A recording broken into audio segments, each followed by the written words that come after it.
ప్రజాస్వామ్యానికి ప్రాణవాయువు వంటి ఓటు హక్కు వినియోగంలో ఓటరు జాబితా పాత్ర అత్యంత కీలకం.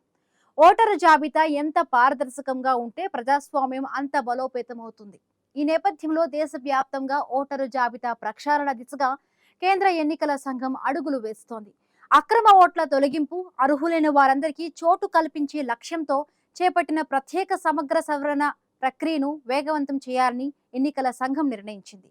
ఈ మేరకు తాజాగా 22 రాష్ట్రాలు, కేంద్రపాలిత ప్రాంతాలకు కీలకమైన ఆదేశాలు జారీ చేసింది.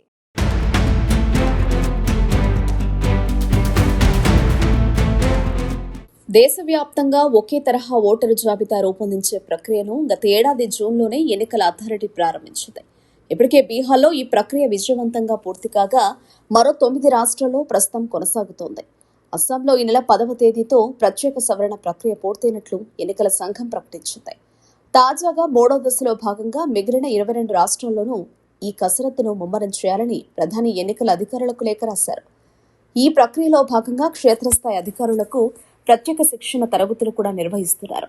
జాబితాలో పేర్ల నమోదులో ఉండే సాంకేతిక సమస్యలను పరిష్కరించడానికి కొత్త సాఫ్ట్వేర్లను అందుబాటులోకి తెచ్చారు. గతంలో కంటే వేగంగా సమాచారాన్ని విశ్లేషించడం మరియు అప్లోడ్ చేయడం ద్వారా తక్కువ సమయంలోనే ఖచ్చితమైన జాబితాను విడుదల చేయాలన్నది ఈసీ లక్ష్యం. 3వ దశలో ఆంధ్రప్రదేశ్, తెలంగాణ సహా మహారాష్ట్ర, కర్ణాటక, ఢిల్లీ, పంజాబ్ వంటి కీలక రాష్ట్రాల్లో ఈ సవరణలు జరగనున్నాయి. ఓటరు జాబితాలో డూప్లికేట్ ఓట్లు, మరణించిన వారి పేర్లు తొలగించడమే ఈ ప్రక్రియ ప్రధాన ఉద్దేశం.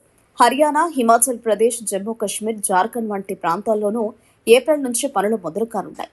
22 రాష్ట్రాల్లో ప్రక్రియ పూర్తయితే దేశవ్యాప్తంగా ఓటరు జాబితా ప్రక్షాళన సంపూర్ణమవుతుంది. ముఖ్యంగా సరిహద్దు ప్రాంతాల్లోనూ, వలస కార్మికులు ఎక్కువగా ఉండే ప్రాంతాల్లోనూ ప్రత్యేక శ్రద్ధ వహించాలని కమిషన్ ఆదేశించింది.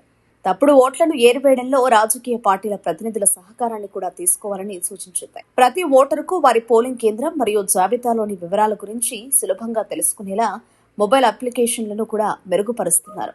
ఇది ఓటర్లందరికీ ఎంతో ప్రయోజనకరంగా ఉండబోతోంది.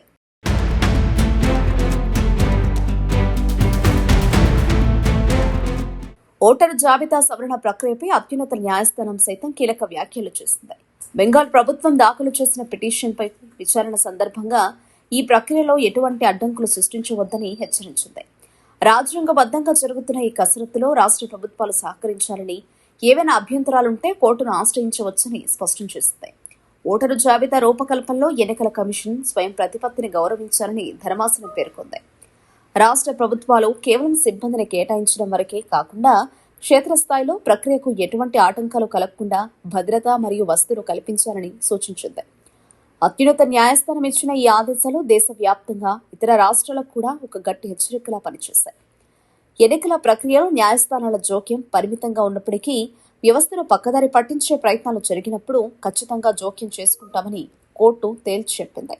బెంగాల్లో తలెత్తిన సిబ్బంది కొరతపై ఎన్నికల కమిషన్ తీవ్ర అసహనం వ్యక్తం చేసింది.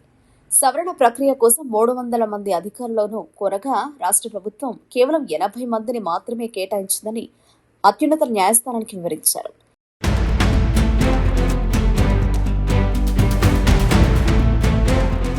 ఇలాంటి చర్యలు ప్రక్రియను జాప్యం చేస్తాయని, రాజ్యాంగ విధులను సకాలంలో పూర్తి చేయకుండా అడ్డుకుంటాయని పేర్కొంది. ఓటరు జాబితా సవరణ అనేది కేవలం ఒక సాధారణ సాంకేతిక అంశం కాదని, ఇది ప్రజాస్వామ్య పునాదులను బలోపేతం చేసే అతి ముఖ్యమైన చారిత్రక ఘట్టమని ఎన్నికల అధికారులు భావిస్తున్నారు. సరైన సిబ్బంది లేకపోతే క్షేత్రస్థాయిలో జరిగే పరిశీలనలో లోపాలు తలెత్తే అవకాశం ఉంది. అది చివరకు ఎన్నికల ఫలితాలపై ప్రభావం చూపుతోంది. ఈసీ ఆందోళన వ్యక్తం చేసింది. రాష్ట్ర ప్రభుత్వం తక్షణమే స్పందించి అవసరమైన సిబ్బందిని కేటాయించి లేని పక్షంలో కఠిన చర్యలు ఎదుర్కోవాల్సి ఉంటుందని ఎన్నికల సంఘం స్పష్టం చేసింది. ఏప్రిల్ నుండి ప్రారంభం కానున్న ఈ ప్రత్యేక సమగ్ర సవరణ ప్రక్రియలో ఓటరు జాబితా సరికొత్తగా మారనుంది. కొత్త ఓటర్ల నమోదుకు, చిరునామా మార్పులకు ఈ దశలో అవకాశం కల్పిస్తారు. ఆధార్ అనుసంధానం ద్వారా నకిలీ ఓట్లను ఏరివేసే పనిని కూడా అధికారులు పర్యవేక్షించనున్నారు. దేశవ్యాప్తంగా ఒక విధమైన ఓటరు నమోదా విధానం అమల్లోకి తీసుకురావడం వల్ల వలస కార్మికులు, ఇతర ప్రాంతాల్లో నివసించే వారికి కూడా ఓటు హక్కు వినియోగం సులభతరం కానుంది. ప్రతి పౌరుడికి వారి ఓటు హక్కుపై పూర్తి అవగాహన కల్పించడానికి అవగాహన సదస్సులు కూడా నిర్వహించబోతున్నారు.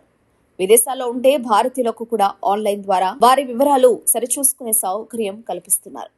ఈ భారీ కసరత్తు ద్వారా ఓటరు జాబితాలో 100% ఖచ్చితత్వాన్ని సాధించాలని కమిషన్ లక్ష్యంగా పెట్టుకుంది. ఇది దేశ భవిష్యత్తును నిర్ణయించే ఎన్నికల ప్రక్రియలో ఒక గొప్ప మైలురాయిగా నిలవనుంది.